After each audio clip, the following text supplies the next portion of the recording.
को मेरा सुप्रभात। आज हम सुगम हिंदी व्याकरण बुक का पाठ पहला भाषा पढ़ने जा रहे हैं। ठीक है, सबसे पहले हम यहाँ पर जो बातचीत दी गई है उसको पढ़ेंगे। मीनू, तुम क्या कर रही हो? दीदी, मेरी दीदी ने एक कविता लिखी है, मैं उसे पढ़ रही हूँ। सॉरी, मेरी दीदी ने एक कविता लिखी है, उसे पढ़ रही हूँ। मुझे भी यह कविता पढ़कर सुनाओ। तो सुनो।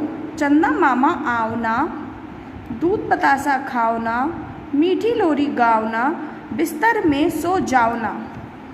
अरे वाह, तुम्हारी दीदी ने तो बहुत अच्छी कविता लिखी है। ऊपर दिए गए चित्रों में मीनू और शीनू आपस में बातें कर रही हैं। शीनू ने मीनू से पूछा, मीनू तुम क्या कर रही हो? मीनू ने सुनकर जवाब दिया, मैं कविता पढ़ रही हूँ। फिर मीनू ने लिखी हुई कविता पढ़कर शीनू को सुनाई।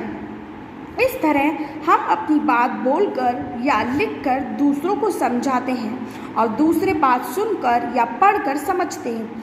ऐसा हम भाषा के द्वारा ही कर पाते हैं। ठीक है, अभी आप लोगों ने पहली वाली क्लासेस में भी यह पढ़ा होगा चैप्टर जिसका नाम है भाषा।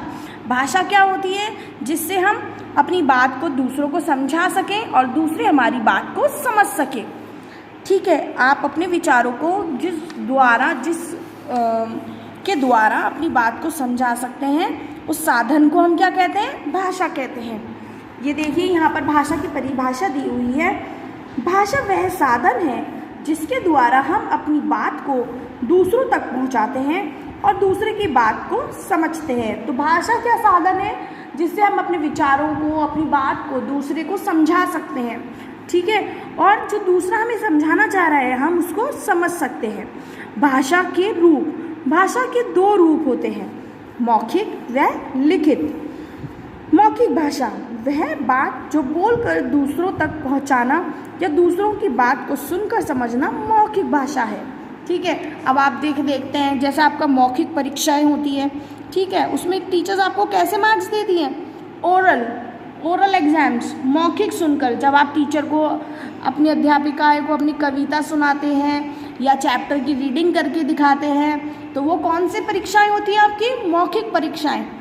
ऐसे ही मौखिक भाषा होती है जिससे आप बोलकर लोगों को आप अपनी बात बोलकर समझा सकते हैं और वह आपकी बात सुनकर समझते हैं। उसी हम क्या कहते हैं? मौखिक भाषा। अब लिखित भाषा, दूसरा रूप भाषा का क्या है? लिखित। वह अपनी बात लिखकर दूसरे तक पहुंचाना और दूसरी हमारी बात पढ़कर समझना को लिखित भाषा कहते हैं। अगर हम किसी को लिखकर अपनी बात दे रहे हैं, अब आप जैसे देखिए आपकी लिखित परीक्षाएं होती हैं, रिटन एग्जाम्स, जिसके अंदर आप अपने प्रश्न उत्तर हैं, आप मार्क्स आपको किस पे बेस पे दिए जाते हैं? लिखित पे। जो भी आप लिखकर अपनी टीचर को, अपनी अध्यापिका को देते हैं, उसी पर आपको मार्क्स मिलते हैं। या आप कभी बीमार हो जाते हैं तो आप अपनी टीचर को क्या लिख कर देते हैं? एप्लीकेशन। ठीक है, अब लिख के देते हैं ना आप सभी, तो वो एप्लीकेशन जो है, ठीक है, जो प्रार्थना पत्र है, वो क्या है? लिखित भाषा का रूप है, जिसमें आपने लिख के दिया है और जिसको आप समझाना चाहते हैं वह कैसे समझेगा? पढ़कर समझेगा। ठीक है, तो अभी आपको पता चल गया भाषा के दो रूप होते हैं। आगे, सड़क पर चलते समय आपने देखा होगा कि चौराहे पे खड़ा वह ट्रैफिक पुलिस वाला सीटी बजाता है, वाहनों को इशारे से रोकना तथा चलने का संकेत देता है, लेकिन वह भाषा नहीं होती। ऐसे इशारों तो हम पशु पक्षियों को भी देखते हैं। क्या आपने कभी जानवरों की बोली समझने की कोशिश की है? क्या आप उसे समझ पाते हैं? नहीं। तो क्यों नहीं? क्योंकि जानवरों की बोली भाषा नहीं कहलाती है। ठीक है, उसको हम क्यों नहीं समझ पाते हैं? क्योंकि वह भाषा नहीं है, क्योंकि उसको हमें पता नहीं है वो कौन सी क्या बोल रहे हैं, इसलिए वह भाषा नहीं है। अब अन्य भाषाएं। ठीक है, अब हमारे देश में बहुत सारी भाषाएं बोली जाती है। आपने देखा होगा आपके फ्रेंड्स हैं, आपके आस पड़ोस में लोग सभी अलग अलग भाषा का प्रयोग करते हैं। आपके स्कूल में भी 2 भाषाएं सिखाई जाती है। जब आप बड़े हो जाएंगे, जब 3 भाषाएं सिखाई जाएंगी, जो 2 भाषाएं सिखाई जाती है वो कौन सी है? अंग्रेजी है और हिंदी है। ठीक है, तो ये सारी भाषाएं, अब हमारे देश में और भी भाषाएं हैं। ठीक है, तो वो कौन सी भाषाएं हम देखेंगे? अन्य भाषाएं। भारत देश 29 राज्य हैं, इसलिए हम लोग हिंदी भाषा के साथ साथ अपने राज्यों की भाषा का प्रयोग भी करते हैं। जैसे वह पंजाबी हैं, पंजाबी बोलती हैं, वो मलयालम है तो मलयालम बोलते हैं। मैं बंगाली बोलती हूँ, मैं मराठी बोलती हूँ। ठीक है, अब वह सब जने अपनी अपनी भाषाओं का प्रयोग करते हैं। अभी आपने देख लिया कि हमारी अलग अलग भाषाएं हैं राज्यों की। और अब भाषाओं को आपको ने जैसे पढ़ा कि भाषाओं का लिखित रूप भी होता है, तो भाषाएं जिस रूप में लिखी जाती हैं उन्हें हम क्या कहते हैं? लिपि। ठीक है, प्रत्येक भाषा की अलग अलग लिखने का तरीका होता है, अलग अलग लिपि होती है। जैसे संस्कृत, मराठी और हिंदी की लिपि क्या है? देवनागरी। उर्दू की फारसी, अंग्रेजी की रोमन, पंजाबी की गुरुमुखी। लिखना पढ़ना जो सिखलाए आपकी भाषा वो कहलाए। भाषा है या अनेक प्यार सभी को रखता एक। ठीक है, अब भाषा क्या है? हमको आपसी से जोड़े रखती है, आपस में जोड़े रखती है। हम भाषा हैं तभी तो एक दूसरे की बात समझ पाते हैं या अपनी बात दूसरों को समझा पाते हैं।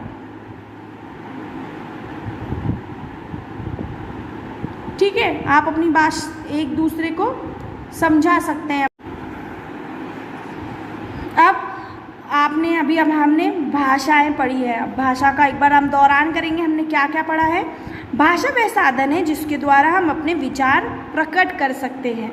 ठीक है, तो भाषा क्या साधन है? जिसके द्वारा हम अपने विचारों को, अपनी सोच को दूसरे को समझा सकते हैं। भाषा के दो रूप होते हैं, मौखिक व लिखित। भाषा की विधि, लिखने की विधि को, भाषा को हम जिस रूप में लिखते हैं उसे वो क्या कहलाती है? लिपि कहलाती है। अब हम पढ़ेंगे भाषा हमें क्या क्या सिखाती है। अब भाषा से आप क्या क्या सीखते हैं? ये एक मौखिक प्रश्न है जो कि आपको मौखिक में खुद से सोच के करना है। आप अपने दोस्त के जन्मदिन पर बुलाना चाहते हैं, आप उन्हें कैसे बुलाएंगे? ठीक है, अब आप कैसे बुलाएंगे? मैं जैसे आपको आंसर बता दी हूँ, आप फ़ोन करके बुलाते हैं आजकल, कभी कोई लोग व्हाट्सएप कार्ड बनाते हैं, कोई चैटिंग करते हैं, कोई मैसेज करते हैं। तो आप किस तरह से बुलाना चाहेंगे आप वह यहाँ पर लिख सकते हैं। दिए गए वाक्यों में सही, राइट और रॉन्ग, सही या गलत का निशान लगाना है। भाषा के 3 रूप होते हैं, गलत। पत्र लिखना भाषा की लिखित रूप है, सही।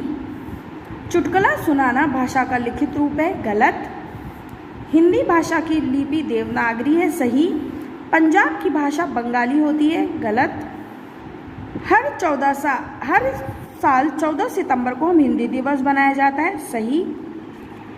भाषा के सही रूप में निशान लगाएं। अगर आप फ़ोन पर बात कर रहे हैं तो कौन सा रूप है ये? मौखिक। कविता लिखना लिखित। कहानी सुनाना मौखिक।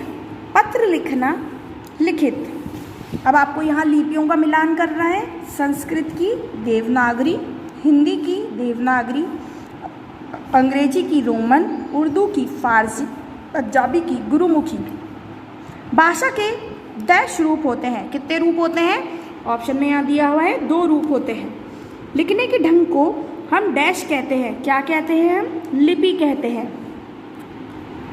ये आपको अभी नहीं करना है। हिंदी दिवस कब मनाया जाता है? यहाँ पे लिखा हुआ है 14 सितंबर को मनाया जाता है। भाषा किसे कहते हैं? अभी मैंने आपको समझाया था, यहाँ पर डेफिनेशन दी हुई है भाषा किसे कहते हैं।